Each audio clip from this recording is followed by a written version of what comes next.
We raise a toast to our first adventures across the Sea of Thieves. After years of waiting, we're finally ready to embark on our first adventure on the seas. After celebrating with a little bit of grog, I'm feeling a bit tipsy. It's a great way to start the adventure. Of course, we have absolutely no idea what we're supposed to be doing at this particular moment, and no idea where we're even at. After a little bit of exploring, I noticed this shiny document. I have no idea what it is or what it's for, but hey, it's shiny, and shiny things are always cool. Then I noticed a stranger standing off in the back by himself. Since I don't want him to be lonely, I ask him what he's up to. He tells me about all the people that he's come in and become pirate lords and how I can become a pirate lord. Sounds like an interesting thing. Well, that's definitely a task. Haven't you got treasure to find? After talking with him for a little bit of time, it's time to head out and see exactly where we're at. Turns out we're on a little island. Who knew? A little island in the middle of the ocean. I had no idea. Yes, it's me. Find this guy here. Marley. Calls himself Marley. Seems like a nice guy. Tells us how to, become a merchant. And that we can sell certain things to him, but only certain things. Might have to start doing that. Although, we're supposed to be pirates, not merchants. But merchants make a lot of money, and pirates love money. After talking with Marley for a bit, my buddy Jason decides to start playing Happy Birthday. No idea why, but hey, I need to get onto this ship for the very first time. So I line up, take my jump, and then I hear a ringing. I think it's coming from this bell. Not really sure what's going on with that, because you have to interact with it. It doesn't just automatically do it when you hit it. And then I find out my buddy Jason's up top, and there's a bell up there. He got me good. After exploring the ship a little bit, figure out how to lower the sails, and we're off on our first adventure. Not gonna lie, we have absolutely no idea where we're going, or which direction we need to be going in. So we just pick a direction and start heading that way. After all, eventually you're going to come across something whenever you're sailing in a straight line on the seas. After a bit of sailing, Jason tells me to look off to the right, so I do. Would you look at that? It's a fiery tornado. Not exactly sure what it is, but we definitely know that it's some kind of event and may be worth doing. So after a brief discussion, contemplation, we decide, you know what? This might be interesting. So we decide to do it. Gotta start somewhere. Trying to get the ship turned around is a task in and of itself. After all, ships are quite large and they don't turn as easily as vehicles do. Could you imagine being on a vehicle in the middle of the seas, turning on a dime? Drifting and sliding back and forth. But this is a ship, and ships don't do that. So we finally get our heading, and it's smooth sailings from there. Or at least we hope it is.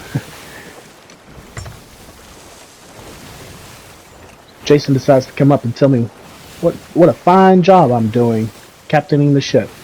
He's such a nice guy. Really made me feel good about myself. I'm a part of the team. We eventually come across a small island, and suddenly Jason starts shooting. I didn't notice at first, but there were a couple of ghosts down there. I ask him what he's doing. He's like, hey, I'm trying to shoot these ghosts. He manages to shoot one, and hey, we've defeated our first phantom. And we never even had to set foot on the island. After sailing for a little bit longer, we come across this shining blue vortex. Not exactly sure what it is at first, but after a brief contemplation and thinking about it, we decide, oh, it must be a shrine, like an underwater shrine.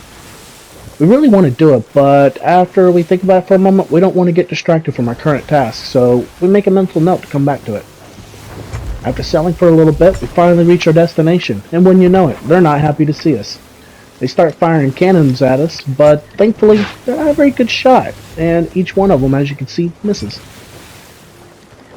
But we're not going to be daunted.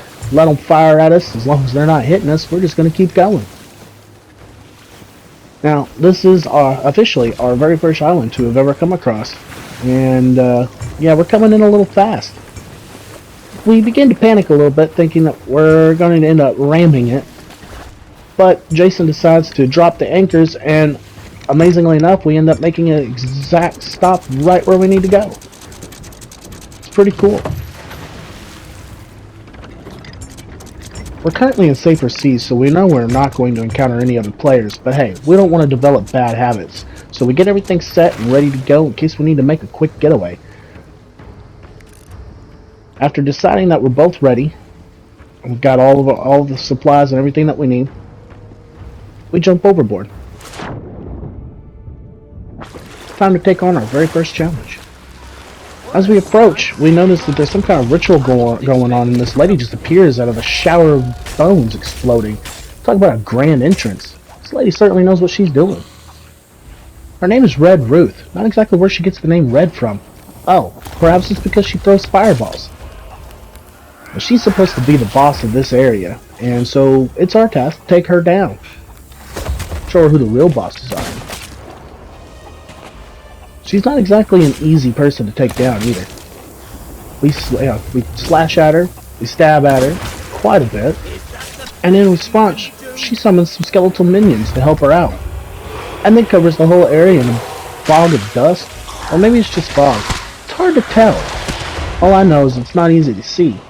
And then she launches me. I'll tell you, she's tough. After scrambling to get into a better position, I turn to look, and I guess she doesn't like trees as she throws the fireball into the top of the tree there.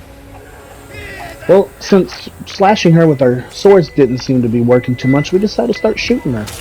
So of course I empty my entire clip on her, one by one.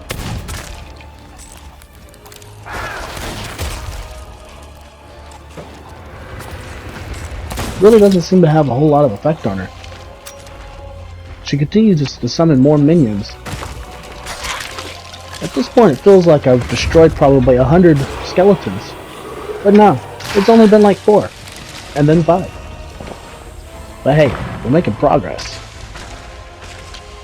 I try to get into a better position as I'm running low on health, and she lunges at me, taking me down in one hit. I mean, I was low on health, so one hit makes sense. So Jason decides to come over and try to pick me up, getting a face full of flame for his efforts. And then unfortunately, he goes down. So, I try to return the favor. It's the only right thing to do. Unfortunately, as soon as I pick him up, I go down again. It's almost like we're playing leapfrog, but with our lives. It takes Jason a little bit as he needs to maneuver to try and get into a better position to heal so he doesn't die again. And I take this moment to think about my actions. Just as he's attempting to pick me up, he gets hit by a fireball, and so I die for the very first time. I find myself on the Ferry of the Damned, and notice that there's an armory here. So I check it out to alter my weapons loadout. And then I try to get back into the action. As I spawn onto the ship, I look around a bit, and when you know it, there's an armory on the ship as well. I could have just done it here. I check to make sure I'm fully loaded, and have plenty of ammo, and then take a look around. I know I should get back into the fray, but there's a lot here to explore.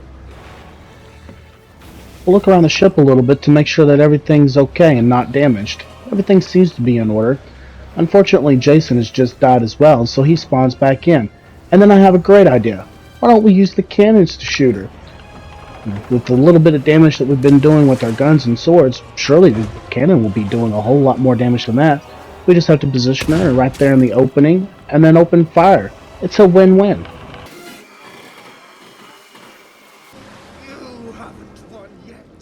After waiting a little bit, I decide, this is taking too long, and Jason shouldn't be out there by himself fighting her all alone. So I decide to check out the harpoon to see if that'll work. But no, there's no angle there either. So I'll jump into the water and reluctantly head to shore, only to find out he's almost got her in the position that we're looking for anyway. So back to the boat it is. But as I'm getting onto the boat, I notice that the fiery tornado is directly above us. And as cool as that would be to try and actually look at, we've got more important things to worry about at this moment. So I jump onto the cannon and get ready to take fire, only to realize I have no ammo, so I actually can't take fire. So I look over and see that the cannonball barrels are next to me and decide to load up. Thankfully there's a couple of different options available. So I stock up to make sure that I'm prepared. I don't want to get caught like that again. It takes me a moment to figure out how to load the cannon, as I've never actually loaded one of these before. I realize, hey, if I get on it, I can then load it and start to fire from there. So that's what I do. Take aim, and I shoot. Now, I see that her skeleton minions are exploding into a shower of bone on impact with each shot. Jason and I would probably do the same, as a normal person would. Red Ruth, however, she's just taking these shots like we might as well be shooting her with the little BB gun.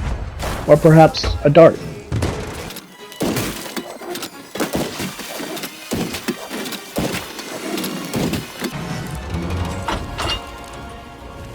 Sadly, Jason ends up dying again, and it has to respawn onto the ship.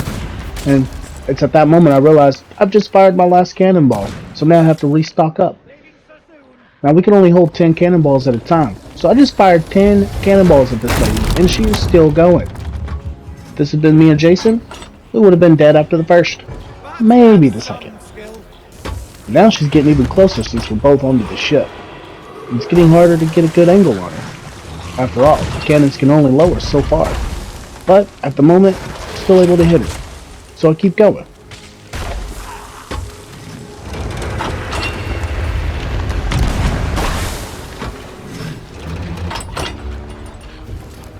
After a few more shots, I realize she's too far into the water and I'm not actually hitting her anymore. My shots are still going up on shore, so it's time for me to stop doing that. Otherwise, we're just wasting the cannonballs on the small guys. So I decide to get off the cannon. Besides, she's starting to target me, and wood and fire don't mix. So I take out my gun and just decide to start shooting at her. I know it didn't do a whole lot of damage before, but it's better than nothing at all. I contemplate using the harpoon, but then decide, you know what? Again, wood and fire don't mix. Maybe it's not such a good idea. Jason, of course, agrees with me 100% on that one. She tells us to keep our distance, and I'm like, lady, I can't get any further. I'm on the ship. She proceeds to prove me wrong by knocking me off the ship. I had no idea she could hit me from that distance. But now I have to swim back to the ship and try to get back on. It's proving to be a very long battle, and a very difficult one.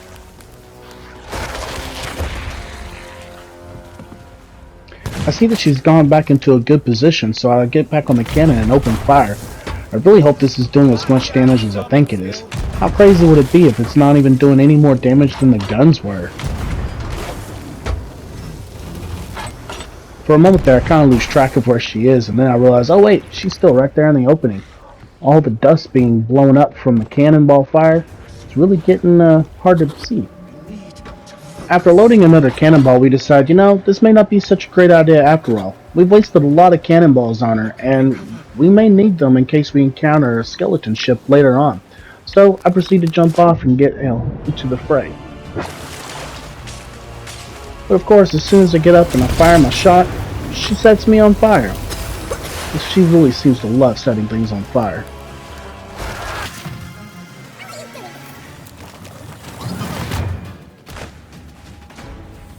After being blown back once again, I realize, hey, I'm low on health. I better make sure I get some food so I can replenish my health. I'm learning. After checking a couple of barrels, I realize, hey, you can only carry up to 5 items of food at one time. And they don't really heal you all that well with each one. So always make sure you're stocked up completely. While I'm doing that, she begins raining fire down on us. Flaming rocks. Unfortunately, one takes out Jason, and as I'm trying to get over to him, he's like, no, I'm just going to spawn back onto the ship, and that way I can check and make sure that the ship is okay. So, I proceed to try and make sure that I keep her occupied by continuing to do damage.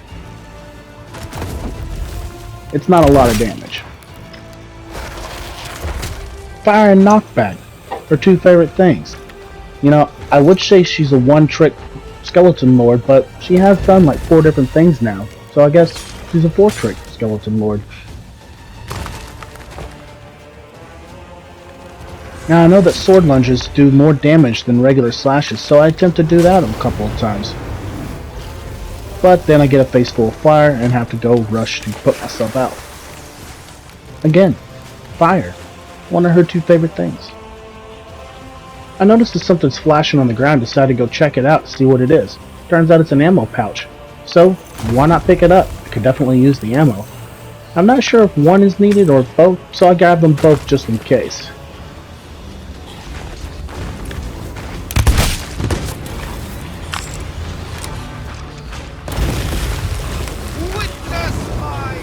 She tells us to witness her real power, which is something that we've already witnessed, as it's just her launching the rocks from the sky again. Don't get me wrong, it's definitely a display of power, but it looks like she's just taking out her own minions just as much as she's damaging us. In fact, I don't take damage from a single falling rock. I do get hit by some gunshots though. Skeletons are proving to be quite difficult now.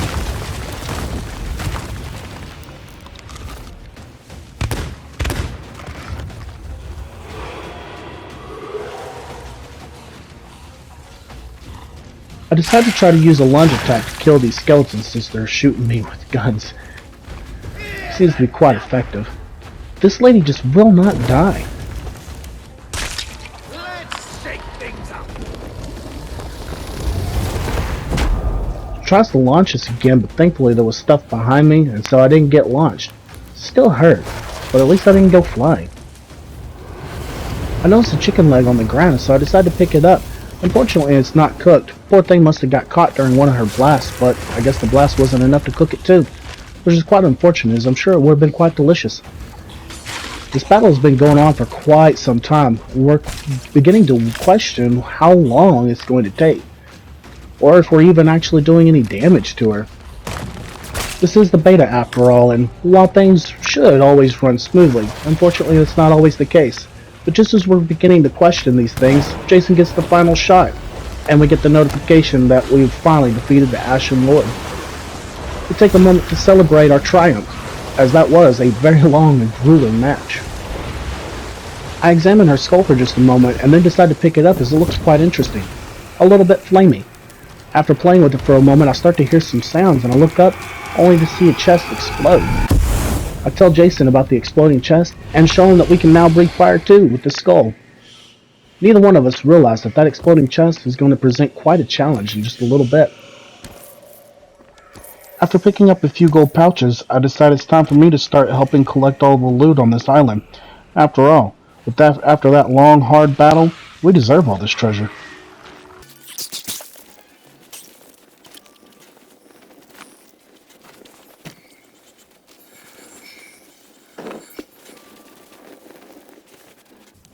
At first we start putting everything in the middle of the island thinking that, hey, if it's out in the open, it'll be easy to see, and then we just make sure we get everything first.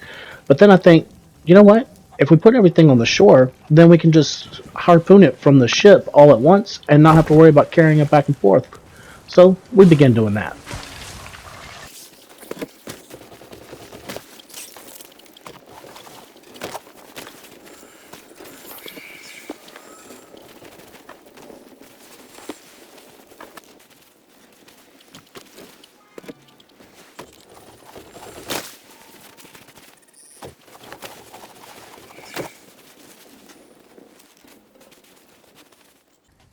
I decided to check out some barrels to see if there's any good loot in them.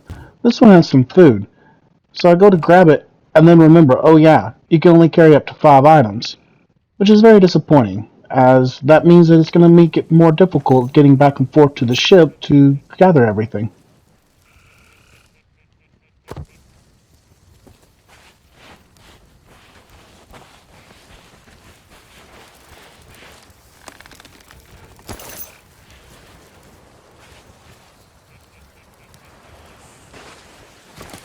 Since I can't carry anything more, I decided to head back to the ship in order to offload what I have so that I can pick up more stuff out of the barrels.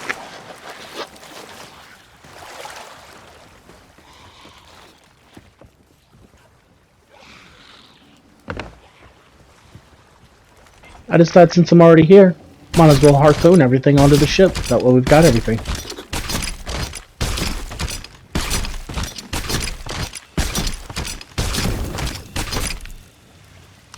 Harpooning stuff off the ground is actually a little bit more difficult than you might think, as I missed several times and stuck the harpoon into the ground and had to retract it back.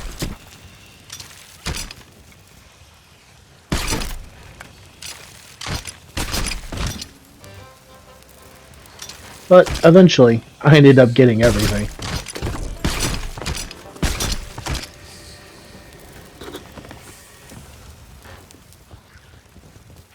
Believe it or not, it's only just now that I realized that our mast is down. I tell Jason that it's down, and he's like, yeah, it happened whenever she attacked our ship the first time with those flying rocks. Apparently he told me, and somehow I completely missed it. So I decided to pick the sails back up and make sure that they're in place.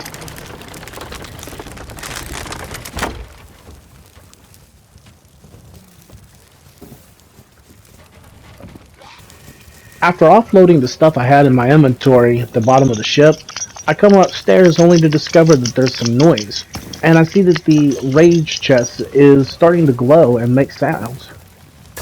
It's a little disconcerting, and I tell Jason that I think it's about to explode. Unfortunately for us, it is. And this is that challenging part that I discussed earlier. As it explodes, it creates fire all over the ship, including me.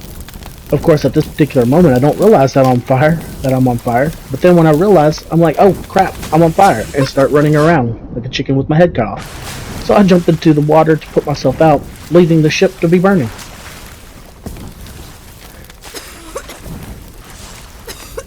I'm really panicking at this point. I'm not exactly sure what I need to do. And then I'm like, oh wait, downstairs we have a water barrel. So I grab my bucket and attempt to get some water out.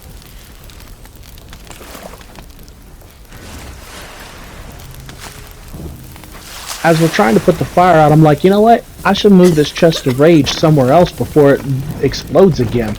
Forgetting completely that I was low on health. And of course, the fire is not such a good thing. Thankfully, Jason's here to come pick me up. Of course, he does the smart thing and pours some water over it before trying to pick me up, so he's not set on fire himself. Of course, I don't learn my lesson, and immediately step back into fire again to try and grab the chest. But at least this time, I'm able to get up over the edge and into some water to put myself out. Of course, Jason is already currently fighting something and manages to kill a phantom, so I decided to try to help out. Pretty sure he did most of the damage to this one as well, as only did one slash and it took it out. I question how many skeletons we fought. Turns out, we managed to kill 49 in the entire adventure on that island.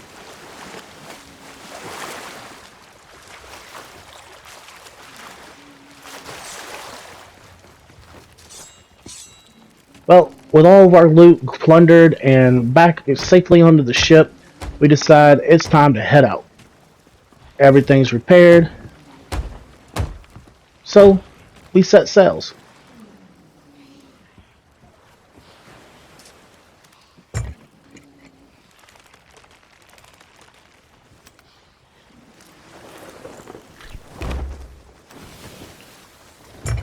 Of course, as soon as we get our sails down, Jason remembers that we forgot the chest of rage and jumps overboard after dropping the anchor.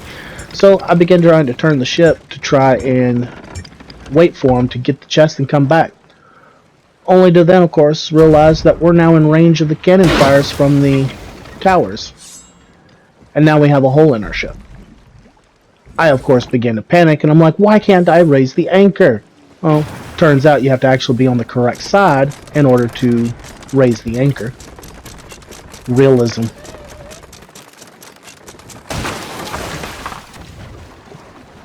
So now that I have the ship in motion, I check to see if the damage is. Well, it's not quite as bad as I thought it was, so I first decide to make sure that the ship is out of range before doing anything else. And of course, I leave Jason behind.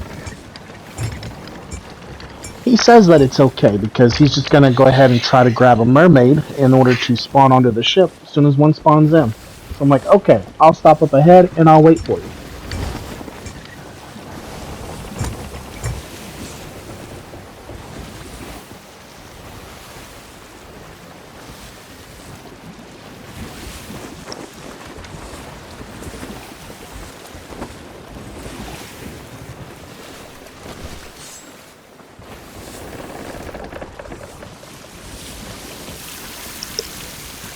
I get the ship stopped and decide to start trying to repair. Of course, a bucket's not going to work, so then I realize, oh, I need to do the wood first, then I can bucket the water out. I gotta say, for my first time repairing a ship, I think I did a pretty good job.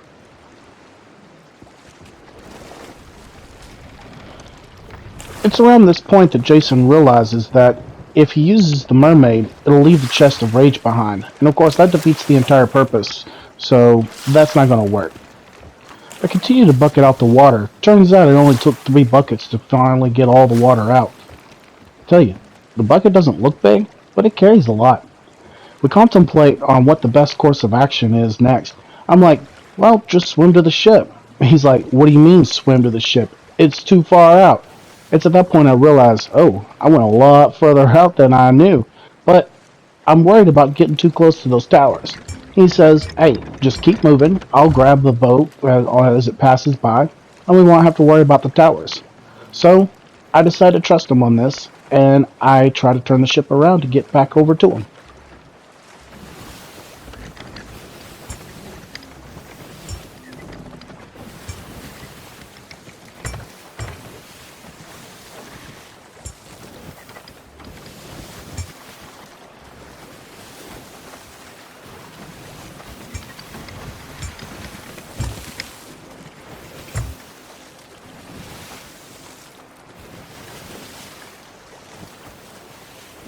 I truly did not have any idea just how far out I had went.